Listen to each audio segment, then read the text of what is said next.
दिल लगाने की सजा तो न दोगे तुम, मुझको चाहत में डुबा तो न दोगे तुम। मैं तेरा हो चुका हूँ, तू मेरी हो चुकी है, तू मेरी नजरों में दीवानी हो चुकी है कर ले मेरा यकीन। एक सेकेंड, दीवाना मैं दीवाना मैं तेरा हूँ दीवाना। আমার এটাই সবচেয়ে বেশি ভালো লাগছে। হ্যালো বন্ধুরা, কেমন আছো সবাই?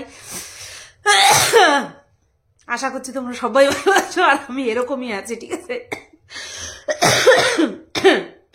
ঠিক যেরকমটা দেখতে পাচ্ছ, কথা বলার সময় এরকম আছি, সব সময় এরকম হচ্ছে না, কিছু কিছু সময় খুব বেশি বাড়াবাড়ি হয়ে যাচ্ছে। তো যাই হোক, এরকম বাড়াবাড়ি কমাকমি এসবের মধ্যে দিয়ে আস্তে আস্তে কমে যাবে। কালকে বাপরে বাপ, এই জানুয়ারি মাসের শীতে, হ্যাঁ, শৈত্য প্রবাহে উত্তাপ ছড়ালো কে কে কে কে সে কে? ম্যান্ডি, স্যান্ডি, অফকোর্স, আর কে? ও মা গো মা, ম্যাগো মা, মা গো, এর থেকে আর বেশি কিছু বলা যাবে না, ঠিক আছে? বাদ বাকিটা তোমরা সবাই দেখেছো। বাবা, আমি সবসময় বলি এই শর্ট ভিডিওতে এক্সপ্রেশনের দিক থেকে Mandy always queen, but Sandy যা দিচ্ছে, মা গো মা, ওই গানেরই পরবর্তী পার্টে, ওরে বাবা, নাচ নজ্জা গিলে খাইছো তোমরা, হ্যাঁ, নাচ নজ্জা গিলে খাইছো না? যাই হোক, ওভারঅল কিন্তু দুইজনকে খুব ভালো লাগছে। মানে ওইদিকে দাদা বৌদির একটা শর্ট ভিডিও দেখলাম, ওইটাও ভালো লাগছে, এটাও ভালো লাগছে। আমার সত্যি কথা বলি, ওই দুই জোড়া একসঙ্গে করার থেকে এক এক জোড়া যখন আলাদা আলাদা করে, ওটাই আমার সবচেয়ে বেশি ভালো লাগে। নতুবা ওই কন্ট্রোভার্সিয়াল মাইন্ড তো ওই তুলনামূলক আলোচনার মধ্যে ঢুকে যায়, তার থেকে ভাবা একজনই থাক, একজনই কর, আমার বেশি ভালো লাগে। সবচেয়ে ভালো লেগেছে দিওয়ানা মে দিওয়ানা। দেখ বেচু, দেখ এভাবেও ফিরে আসা যায়। হ্যাঁ, কি হয়ে গিয়েছিল ওদের সম্পর্কটা, কি হয়ে গিয়েছিল, পুরো ছাড় খার ছাই অবশিষ্ট ছিল। সেই ছাইয়ের মধ্যে থেকে যে ধোঁয়া বেরোচ্ছিল, ধিকি ধিকি আগুন, সেই আগুনই আবার চারিদিকে জ্বালিয়ে দিল, পুরো চারিদিকে এখন জ্বালিয়ে দিচ্ছে। হ্যাঁ, কারোর যদি খুব বেশি শীত লাগে, লেপের তলায় ঢোকার দরকার নেই, আগুন জ্বালানোর দরকার নেই, স্যান্ডি ম্যান্ডি রিলস চালাও আর দেখো এমনি এমনি। যাই হোক, এই তো গেল ওদের শর্ট ভিডিও নিয়ে আমার কথা। এমনিতে ম্যান্ডির ব্লগ চ্যানেলে এমন কোনো কিছু আমি দেখি না যেটাকে নিয়ে আমার কন্ট্রোভার্সি করতে ইচ্ছে করে, ঠিক আছে? দেখি ডেলি, বাট কন্ট্রোভার্সি করার মতন কিছু খুঁজে পাই না। তো চলো, কন্ট্রোভার্সিয়াল কন্টেন্টের মধ্যে যারা এখন তুঙ্গে রয়েছে তাদেরকে নিয়ে শুরু করি। বাই দা ওয়ে, ভাই হয়ে গেল ভয়কার দয়াকার রসই। কে বলেছে? ঢেঁড়স। আমি হ্যাঁ ঠিক শুনলাম তো? দেখি, হ্যাঁ ঠিক শুনেছি, ঢেঁড়স বেচুকে ভয়কার দাই বলেছে। এ বাবা, এটা ভালোবাসার আরেকভাবে বহিঃপ্রকাশ। হ্যাঁ, ডোন্ট টেক ইট রং, কোনো খারাপভাবে নেবে না। আমরা যখন কাউকে খুব বেশি পড়ানোর থেকেও বেশি ভালোবেসে ফেলাই, তার থেকে বড় কথা হচ্ছে সেই ভালোবাসার বহিঃপ্রকাশ যখন আমরা ঢেরা পিটিয়ে জনে জনে করে বেড়াই, তারপরে সেই ভালোবাসার মানুষটি যখন পেছনের পা দিয়ে লাথি মারে মুখ বরাবর, তখন মান সম্মানের খাতিরে ফেলে তো আর দিতে পারি না, তখন কি করি যে গালাগালি দিয়ে আবারও বেশি করে ভালোবাসার বহিঃপ্রকাশ দেখাই, ঠিক আছে? তো সেটাই ঢেঁড়স করেছে কার ক্ষেত্রে? বেচুর ক্ষেত্রে। ভয়কার দাই, একেবারে ডাইরেক্ট। উফ, যা লেগেছে না কথাটা। এটা নিয়ে একটা সেন্সিটিভ বিষয় আলোচনা করব, ঢেঁড়সের ভিডিওটা নিয়ে একটা সেন্সিটিভ টপিক আলোচনা করব। তার আগে একটা কমেন্টের দিকে যাব, ঠিক আছে? যেটা কিনা বেচুর কমেন্ট বক্সে এসেছে, এবং যে কমেন্টটা এসেছে সেটা খুবই গুরুত্বপূর্ণ একটা কমেন্ট, বিশেষ করে আমাদের থেকে বেশি বেচুর ভিউয়ার্সদের, যারা কিনা বেচুর ভালো চায়, বেচুকে ভালোবাসে, বেচুকে সাপোর্ট করে, অন্ধের মতন হোক আর চোখ খুলে হোক, তাদের জন্য এই কমেন্টটা খুব বেশি গুরুত্বপূর্ণ। তো চলো কমেন্টটা আগে পড়ে শোনাই, তারপরে এর ভেতরে ঢুকবো, ঠিক আছে? অন্যের কমেন্ট বক্সে কেউ কমেন্ট করলে সেই কমেন্ট কর্তার নাম আমি উল্লেখ করি না। আমার কমেন্ট বক্সে যতই নেগেটিভ কমেন্ট পজিটিভ কমেন্ট থাকুক না কেন, কমেন্ট কর্তার নাম আমি উল্লেখ করি। তো এখানে যিনি কমেন্ট করেছেন তিনি খুবই একজন মানে পজিটিভ ভিউয়ার্স। উনি কমেন্ট করেছেন বেচুকে উদ্দেশ্য করে, আপনার লয়ার্সে কোনো সংগঠন, লয়ার যে কোনো, আচ্ছা এটা যে হবে, লয়ার যে কোনো সংগঠন থেকেই হোক না হোক বা কোনো মেডিয়েটর এরিয়া দিয়ে থাকুক, আপনার বা আপনার লয়ারের মধ্যে অ্যাটর্নি লয়ার প্রিভিলেজ থাকা উচিত। সেখানে কিমাদি কি বলল বা কন্ট্রোভার্সি ক্রিয়েটার কি বলল অ্যাটসেট্রা, তাতে লয়ার ছেড়ে যায় না। আপনার ম্যাডামও পারবেন না সেটা। এটা ইন্ডিয়ান লয়ারকে ফলো করতেই হবে, ইন্ডিয়ান লয়ারদের ফলো করতেই হবে। আবার bar council of India under the guidance of advocates act, এই কজের জন্য যদি আপনার লয়ার ছেড়ে যায় আপনি বার কাউন্সিলে কমপ্লেইন করতে পারেন। এই কথা, এই কমেন্টের এইটুকু পর্যন্ত তোমরা বুঝতে পেরেছো? এই যে এত একটা জটলা যে বেচুর পাশে আমি থাকবো না, কিমা ব্যবস্থা করে দিক, এই যে নানান রকম কথাবার্তা, বেচুর ভিউয়ার্সদের বিপি হাই করা, দেখো ভেতরে ভেতরে কি হচ্ছে না হচ্ছে সেটা কিন্তু বেচু, কিমা আর বেচুর ম্যাডাম এরা কিন্তু সবাই জানে। কিন্তু উত্তক্ত, চিন্তিত, এক্সাইটেড কারা হচ্ছে? বেচুর ভিউয়ার্সরা বা সমস্ত ভিউয়ার্সরা এক্সাইটেড হচ্ছে। সেই সমস্ত এক্সাইটমেন্টকে খণ্ডন করার জন্য এই কমেন্টটা কিন্তু খুব গুরুত্বপূর্ণ। যে কিনা বলেছেন, যিনি বলেছেন যে ইন্ডিয়ান লয়ারদের এই যে একটা রুলস, এটা মানতেই হবে যে যখন তখন ক্লায়েন্টকে এইভাবে ছেড়ে যেতে পারেন না। যদি ছেড়ে যান তাহলে বার কাউন্সিলে হচ্ছে তোমার এই ক্লায়েন্ট কমপ্লেন করতে পারে, ঠিক আছে? তো যখন তখন বললাম যে ছেড়ে চলে যাব, সেটা হয় না। এটাই বোঝানোর জন্য এই কমেন্টটা করা হয়েছে। দেখবেন আমি পুরো ব্যাপারটা অনেক চ্যানেলে লিখেছি। যদি আপনি না জেনে থাকবেন, এরপর এরকম ভয় দেখালে তার শিকার হবেন না। আর আপনার বাচ্চাটাকে রাত 12টার সময় যেন না উঠতে হয়। আর আপনার কিছু ভিউয়ার্স তারা খুব টেনসড ছিল, বারবার রিকোয়েস্ট করছিল যাতে লয়ার যেন আপনাকে না ছাড়ে। হয়তো তারা ল বোঝে না। সেদিন কিছু ভিউয়ার্সদের ইমোশনস নিয়ে খেলা হচ্ছিল। আর যদি আপনি জানেন এসব, আমার আর কিছু বলার নেই। ভালো থাকবেন। হ্যাঁ, সবটাই সবার জানা। এখানে ভিউয়ার্সদের ইমোশনস নিয়ে বিগত বছরকে বছর খেলাধুলো করা হচ্ছে। কখনো হ্যাশট্যাগ ছেলের ভবিষ্যৎ দিয়ে, কখনো নিরীহ সেজে, কখনো সৎ সেজে, সবসময় ভিউয়ার্সদের ইমোশন নিয়ে খেলা করা হয়ে থাকে, বরাবর করে এসেছে এরা। তো এই যে একটা গুরুত্বপূর্ণ কমেন্ট, এটা কিন্তু বেচুর ভিউয়ার্সদের হাড়ে হাড়ে মজ্জায় মজ্জায় গেঁথে রাখা উচিত। যে কারণে অকারণে আমরা যাদেরকে ভালোবাসি, আমাদের ইমোশনস ক্ষয় করছি, তারা আমাদের ইমোশনস নিয়ে ছেলে খেলা করছে। আর তাতে আমরা গুরুত্ব দিচ্ছি, আমরা এক্সাইটেড হয়ে যাচ্ছি, আমরা টেনসড হয়ে যাচ্ছি, টেনশন করছি, ভুগছি। এটা যেন না করে, তার জন্যই কিন্তু এই গুরুত্বপূর্ণ কমেন্টটা করা। জানি না এটা কয়জনের মাথার মধ্যে ঢুকবে, কার কার মাথার উপর দিয়ে বেরিয়ে যাবে আমি জানি না। তবে হ্যাঁ, এগুলো সবই রচিত, প্রিপ্ল্যান, স্ক্রিপ্টেড, ঠিক আছে? এই কমেন্টটা আমি যখন দেখছিলাম তখনই আমি ভেবেছিলাম যে হ্যাঁ, এই কমেন্টটা নিয়ে আমি আলোচনা করব। কারণ এত গুরুত্বপূর্ণ কমেন্ট, ভাই, মানুষ কত নিজের সময়, নিজের ইমোশনস ব্যয় করে তারপরে মানুষেরা আমাদেরকে দেখে। আর আমরা ছোট ছোট মিথ্যে নাটক রচনা করে দর্শকদেরকে ঘোল খাওয়াই, তাই না? আর এই ঘোল খাওয়ানোই যখন পরিষ্কার হয়ে যায়, মানুষের চোখ থেকে যখন ধুলোটা সরে যায়, তখনই মানুষও আমাদের কাছ থেকে সরে যায়। এটাই তো হতে দেওয়া যাবে না। অনেস্টির একটা আলাদাই গুণ আছে সব ক্ষেত্রে। নিজের সাথে নিজের অনেস্টিটা বজায় রাখা সবচেয়ে বড় ব্যাপার। আমি যদি আমার নিজের সাথে অনেস্ট না হই, আমি অন্য কারোর সাথে অনেস্ট হতে পারবো না। তাই নিজের মনের সাথে, নিজের বিবেকের সাথে সবচেয়ে আগে অনেস্ট হওয়া দরকার, যেটা কিনা এক্ষেত্রে কোনোভাবেই নেই। তো চলো, এই কমেন্টটা পড়া আমার উদ্দেশ্য ছিল, আমি পড়লাম, বোঝানোর চেষ্টা করলাম যে এর মধ্যে কি লেখা আছে।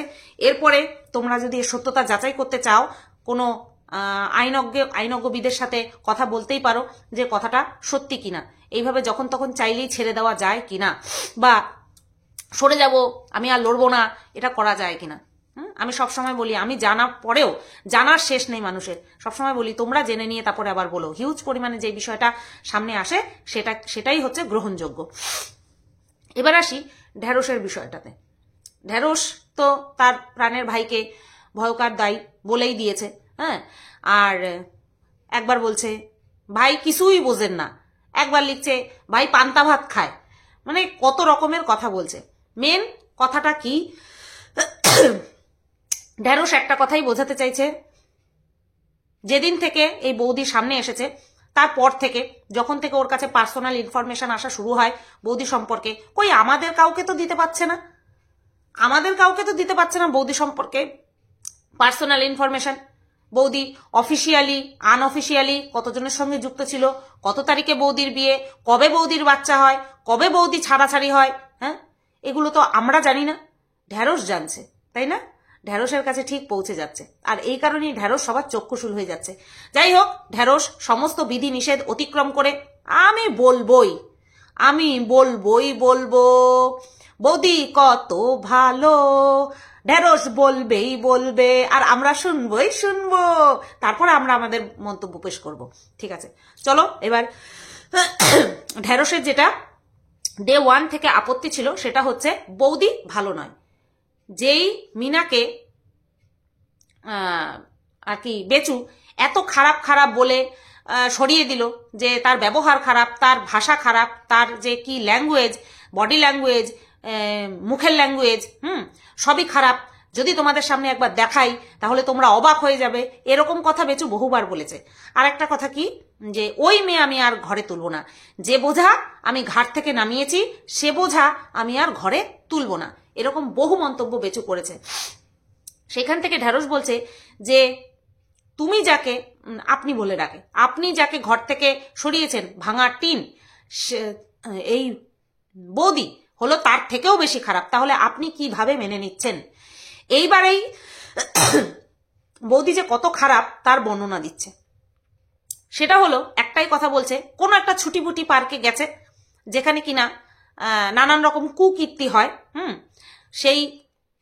সেরকম একটা পার্কে গেছে, এবং বৌদির ক্যারেক্টার কতটা কি খারাপ না ভালো সেটার বিশ্লেষণ ঢ্যাঁড়স একটা কথা দিয়েই বারবার করে, যে একটা মহিলা কতটা খারাপ হলে পরে, তার নেচার কতটা খারাপ হলে পরে প্রথম দিন ডেটিং এ গিয়েই ফিজিক্যাল হয়ে যায়। এই একটা কথা ঢ্যাঁড়স আজকে নয়, কালকে নয়, বহুবার বলেছে। একটা মহিলার ক্যারেক্টার বিশ্লেষণ করতে গিয়ে ঢ্যাঁড়স এই কথাটা বহুবার বলেছে, যে কতখানি খারাপ হলে পরে প্রথম দেখাতেই একটা ছেলের সাথে ফিজিক্যাল হয়ে যায়।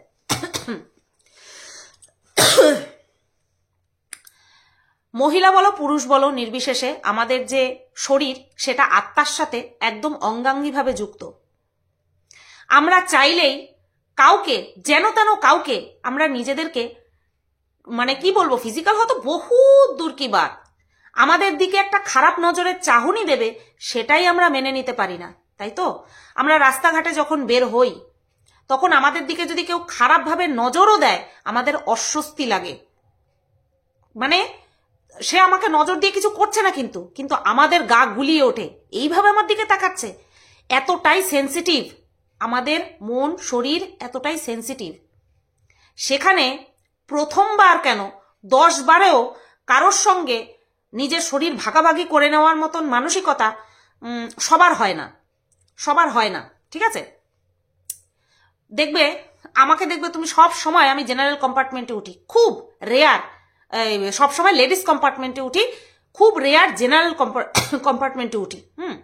এর কারণ একটাই, কেউ ইন্টেনশনালি আনইনটেনশনালি আমার যেন অস্বস্তিতে আমাকে পড়তে না হয়। তোমাদেরকে আমি বলেছি, রানাঘাট থেকে ফেরার সময় এক বয়স্ক লোক, তাকে আমি ধাক্কা মেরে প্রায় ফেলেই দিই, এরকম পরিস্থিতি। তো এইরকম কোনো যেন মানে আপত্তিজনক পরিস্থিতিতে পড়তে না হয়, তার জন্য আমি সব সময় লেডিসে উঠি। আরে লেডিসে উঠলে চুলি ধাক্কাধাক্কি হলে পরেও সেই অস্বস্তিটা আসে না শরীরের মধ্যে। এইবার কেউ যদি নিজের লাজ লজ্জা ত্যাগ করে প্রথমবার ডেটিংয়ে গিয়েই এরকম কিছু একটা করে বসে, তাহলে অবশ্যই বুঝতে হবে, মানতে হবে তার কোনো প্রবলেম আছে, ঠিক আছে, তার প্রবলেম আছে। তো সেক্ষেত্রে বলা বাহুল্য যে হ্যাঁ ভালো নয় সেই মানুষটি, সে ছেলে হোক বা মেয়ে হোক, সে ভালো নয়, কোনোভাবে তাকে ভালো বলা যায় না। এটা তো অবভিয়াসলি একদম 100% সত্যি কথা। এইখানে আসছে কিন্তু, এই কিন্তুটা কেন? কারণ একটা মহিলা একা একা তো ফিজিক্যাল হবে না, নিশ্চয়ই তার সাথে কারো থাকতে হবে, সে পুরুষই। এবার অন্যান্য ক্ষেত্রে, ব্যতিক্রম ক্ষেত্রে মহিলাও থাকে মহিলার সাথে, সেটা পরের কথা, কিন্তু এক্ষেত্রে একটা পুরুষই ছিল। তাহলে একটা এই মহিলাটির যদি সেটা ফার্স্ট ডেট হয় ওই পুরুষটির সাথে, তাহলে সেই পুরুষটিরও এই বৌদির সঙ্গে প্রথম ডেটই ছিল, তাই তো? প্রথম ডেটই ছিল। তাহলে বৌদি যদি প্রথম ডেটে গিয়ে ফিজিক্যাল হয়ে গিয়ে তার নিজের চরিত্রের কলঙ্কের দাগ লাগাতে পারে, মানুষের যদি দাগ লাগিয়ে দিতে পারে, তাহলে সেই পুরুষটির ক্ষেত্রে কেন লাগবে না? সেই পুরুষটির ক্ষেত্রে কেন চরিত্রে দাগ লাগবে না? তাহলে যে এসেছিল, আমি জানি না কে এসেছিল সেই ছুটি পার্কে, যে এসেছিল পুরুষটি, সেও খারাপ, সেও সমানভাবে খারাপ। কেন এটা বলা হয় না? ঢেরস তুই কেন এটা বলিস না? সবসময় এই একটা কথাই বলতে শুনেছি, বৌদির চরিত্র খারাপ। সমানভাবে ওই লোকটির চরিত্রও খারাপ, যে কিনা প্রথম ডেটে এসে বৌদির সঙ্গে ফিজিক্যাল হয়ে গেছে। কই সেটা তো বলতে শুনি না।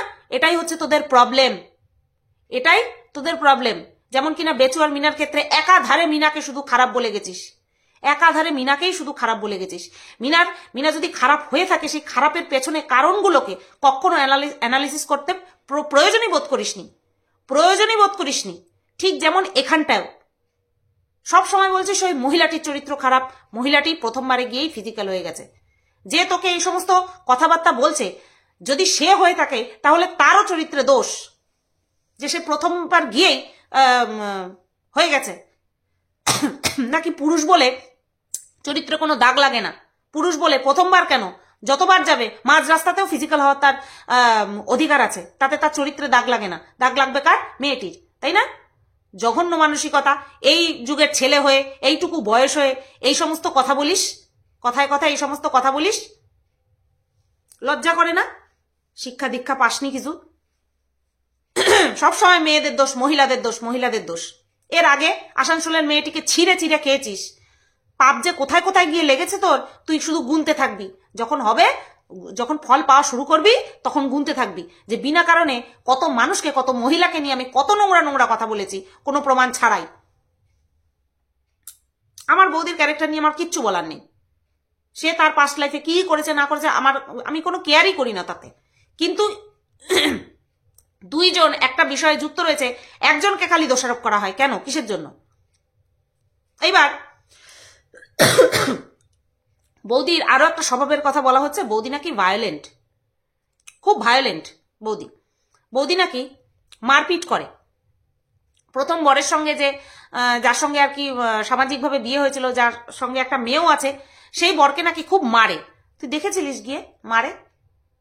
তুই দেখেছিলিস? প্রমাণ আছে কোনো যে সে মারে, চত্থাপ্পড় মারে? আবার এদিকে যে মনু, তাকেও নাকি মারে। বৌদির মাও নাকি মারে, মানে বৌদি তো মারেই, বৌদির মাও আবার মারে। ওই ভিডিওটা করার সময় নাকি দুটো থাপ্পড় মেরেছিল ওই মনুকে। এখানটায় আমার অবজেকশন আছে। যখন প্রথম ভিডিওগুলো হচ্ছিল, একটা মিনিট, যখন প্রথম ভিডিওগুলো হচ্ছিল তখন তো ওই বৌদির মা ওখানে উপস্থিতি ছিল না। এদিকে বৌদি বলছিল যে বৌদির উপর নাকি মনু ফিজিক্যালি মেন্টালি টর্চার করতো, আবার এদিকে ঢেরস বলছে বৌদি নাকি উল্টে ফিজিক্যালি টর্চার করতো তার বয়ফ্রেন্ডদের উপরে, তার স্বামীর উপরে, তার বয়ফ্রেন্ডের উপরে। এখন ভয় পাচ্ছিস যে বেচুকেও যদি মারধর করে? সোনায় সোহাগা কেন বলতো? কারণ দুজনই মারকুটে। ওদিকে মিনাও বলেছিল যে তার উপরেও ফিজিক্যালি অত্যাচার হয়েছে, যদিও তার কোনো প্রুফ নেই, কিন্তু বৌদির ক্ষেত্রেও তো কোনো প্রুফ নেই। তাহলে দুজনেই চুলোচুলি করবে, দুজনেই মারামারি করবে, অসুবিধা কি? ওদিকে বেচু বৌদির চুল ধরে টানবে, আর বৌদি বেচুর দাড়ি ধরে টানবে, হয়ে গেল, মিটে গেল ঝামেলা। ভালোবাসার জায়গায় রাখ। যত পার্সোনাল হবি, যত ব্যক্তিগত ডিসিশনে হস্তক্ষেপ করবি, তত এরকম মুখ বরাবর লাথি খাবি। বুঝতে পেরেছিস তো? দায়রার মধ্যে থাক, কে কার সাথে মিশবে না মিশবে, কে কাকে ঘরে ঠাঁই দেবে, কে কার সাথে বিয়ে করবে না করবে, সেটা তার অত্যন্ত একান্তই ব্যক্তিগত ব্যাপার। সেখানে তুই আমি বলার কে? আর বললে বলবি, সমালোচনার জন্য যদি বলে থাকিস, যদি সমালোচনা করার ক্ষেত্রেই শুধু বলতে হয়, তাহলে উভয় পক্ষকে নিয়ে বলবি যে বৌদিও খারাপ, বৌদির সঙ্গে যে গেছিল ছুটি পার্কে ছুটি কাটাতে সেও খারাপ, দুজনেই খারাপ। একজনের কথা শোনা আর একজনকে খারাপ বলছে। বেচুর বাবা মাকে নিয়ে চিন্তা, বেচুর বাবা মাকে কিছুই জানে না, না কিছুই বোঝে না। তাহলে ভেবে দেখ, বেচুর বাবা মার জন্য তুই চিন্তা বোধ করছিস যে পরবর্তীতে যদি বৌদি বেচুর বাবা মার গায়েও হাত তোলে তখন কি হবে, এটা ভাবছিস, বলছিস। তাহলে ভেবে দেখ, এত কিছু জানার পরেও বেচুর কথার ওপরে বেচুর বাবা মা কথা বলতে পারে না, ডিসিশন নিতে পারে না। তুই কোথাকার কে? তুই কোথাকার কে?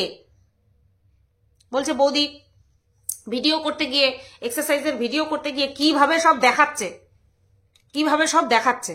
হ্যাঁ, কেন দেখাচ্ছে?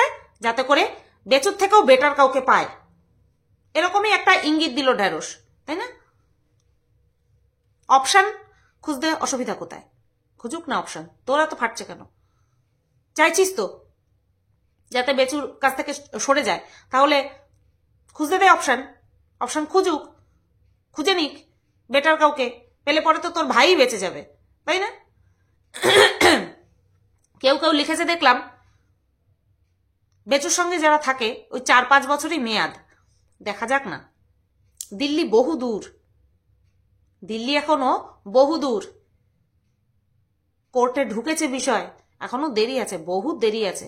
এরকম কত প্রেম প্রীতি আসবে যাবে, দেখা যাক না লাস্ট পর্যন্ত কে টেকে, কি টেকে, কি হয়। কারণ